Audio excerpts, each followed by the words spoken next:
Yan, LG direct drive 15 over 9 kilogram. LG front load. Yan, spinning cycle. Testing tayo sa spinning. Yan.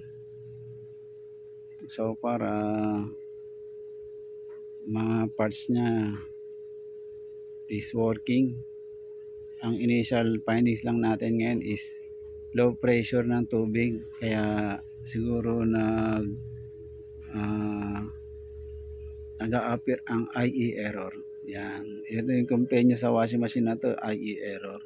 Pero upon testing sa rinse and spin is nakapag ano naman siya, tawag dito, nakapag